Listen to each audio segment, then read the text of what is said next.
जानना चाहती हूं, जिस लम्हे आपने ये सोचा कि आप अब तक जो कर रहे थे उसमें कुछ गलत था, वो खुद ही राष्ट्रीय घोषित कर दिया उन्होंने।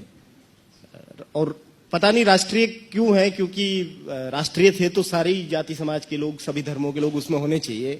केवल हिंदुओं का संगठन बनाना और उसको राष्ट्रीय कहना, ये उनकी उस समय की राजनीति से चीजें शुरू होती है। और बीच बीच में वो कहते रहते हैं कि सारा देश के जो लोग हैं वो सब हिंदू ही हैं।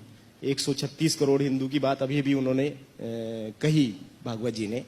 अब वो 136 करोड़ हिंदुओं में हमारे राजस्थान में एक साथी, आपने फिरोज खान का नाम सुना होगा, बीएचयू में जो पढ़ा रहे थे। फिरोज खान का परिवार 3 पीढ़ियों से मोहम्मदी हिंदू है। मैं मोहम्मदी सब हिंदू इसलिए इस्तेमाल कर रहा हूं क्योंकि वो कहते हैं कि मुसलमान जो हैं वो भी उनकी 136 करोड़ में हिंदू हैं और वो मोहम्मदी हिंदू हैं। और वो जो परिवार है वो 3 पीढ़ियों से कृष्ण के भजन गा रहा है। ऐसे मोहम्मदी हिंदू का संस्कृत पढ़ाना आपको बर्दाश्त नहीं हुआ तो आप कैसे राष्ट्रीय हैं और क्या राष्ट्रभक्त हैं और कौन सा राष्ट्र बनाएंगे, ये सवाल हमको जरूर पूछना चाहिए। आपने जो कहा वो कौन सा लम्हा था, उस लम्हे के आने में कई सारी चीजें हैं। मैं तो प्रचारक बनना चाहता था, लेकिन मुझे कहा गया कि हमें प्रचारक चाहिए, विचारक नहीं चाहिए। तो इसलिए मैं गलती से इधर आपके बीच में हूं। नहीं तो हो सकता है कि अभी आपके खिलाफ मैं भी पता नहीं क्या क्या लिख रहा होता, कुछ कह रहा होता। लेकिन उससे भी ज्यादा बड़ी चीजें जो हुई, और उसको मैंने तफसील से अपनी किताब में लिखा है। बाहर किताब भी है, आप उसको विज्ञापन नहीं समझे, लेकिन आप ले सकते हैं वहां से। लेकिन मैं जब अयोध्या वाली कार सेवा में गया और लौट के आया, फिर मार्च 1991 में मंदिर सौंपो या गद्दी छोड़ो एक बड़ा अभियान चलाया गया। और मैं जिस जिले से आता हूं, भीलवाड़ा से, वहां पर भी एक बड़ी रैली हमने निकाली। और उस रैली का समय और नमाज का समय एक था, और उस रैली को गुजरना था एक मस्जिद के नीचे से होकर के। और उस समय बीजेपी की गवर्नमेंट थी राजस्थान में, और प्रशासन ने कहा कि नमाज के जो नमाजी निकल जाए उसके बाद रैली को ले जाना चाहिए। तो हमने कहा हमारी गवर्नमेंट है और गुलमंडी जहां ये है, गुलमंडी क्या पाकिस्तान में है जो हम वहां से नहीं निकल सकते, हम निकलेंगे और उसी समय में निकलेंगे। तो इस बात को लेकर के जब आपस में रसाकसी हुई, किसी ने पीछे से पत्थर फेंके, गोली चल गई, और गोली में 2 लोग मारे गए। 2 ऐसे लोग मारे गए जिनका उस आंदोलन से कोई लेन देना नहीं था, उस दिन के प्रदर्शन से भी कोई लेन देना नहीं था। एक व्यक्ति सामान खरीदने आया गांव से और वो गोली का शिकार हो गया। दूसरा दिन में काम करता था, रात में काम करता है, दिन में सोता रहता है। उसने बाहर कुछ आवाज सुनी, बाहर निकला और ऐसा निकला ही आधा और गोली लगी, वो मर गया। लेकिन संयोग से दोनों हिंदू थे इसलिए शहीद हो गए। मुसलमान होते तो ढेर हो जाते वो। तो फिर उनका एक अस्थि कलश निकाला गया। अस्थि कलश हमारे गांव में भी आया। सारे जो अस्थि कलश के साथ लोग थे उनका भोजन मेरे घर में बनाया गया। और उस भोजन को, मेरे पिता तो बहुत एंटी आरएसएस व्यक्ति हैं, उन्होंने कभी मेरा आरएसएस में जाना पसंद नहीं किया, लेकिन मेरे को लगता था कि ये कांग्रेसी है और ये देशद्रोही हैं, इसलिए ये मेरे को जाने से रोकते हैं।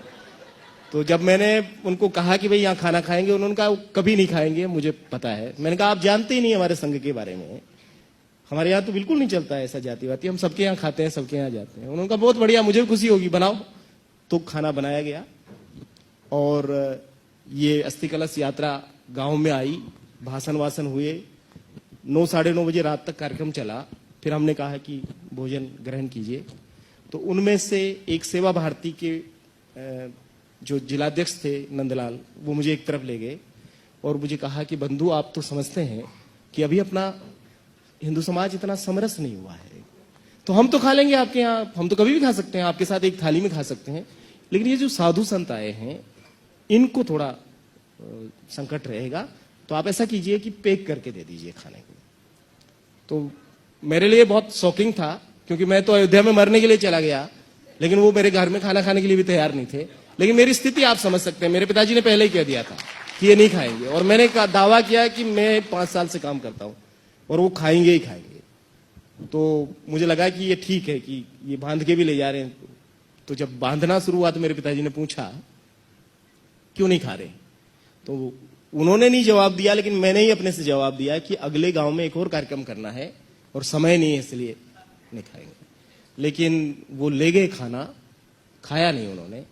वहां एक वैद्य रामस्वरूप शर्मा के घर में उन्होंने रात 10 बजे पहुंच करके खाना बनवाया। मेरे यहां से जो खाना गया उसको वो चौराहे पर सड़क पे फेंक के चले गए। और दूसरे दिन इस घटना के बारे में उस यात्रा में जो मेरा एक क्लास फेलो था उसने आकर के मुझे बताया। मुझे फिर भी विश्वास नहीं हुआ। तब हम दोनों मित्र जाकर के वहां उस जगह को देखा जहां खाना फेंका गया था, और जब ये यकीन हो गया कि वास्तव में फेंका गया, तो यात्रा जहां पहुंची वहां पहुंचे हम लोग। और मैंने ये सवाल पूछा कि आपने पहली बात तो मेरे यहां खाया नहीं, पैक करके ले गए, और पैक करके ले जाने के बाद आपने फेंक दिया। तो उन्होंने कहा कि आप बहुत छोटी सी बात को बड़ी बना रहे हैं।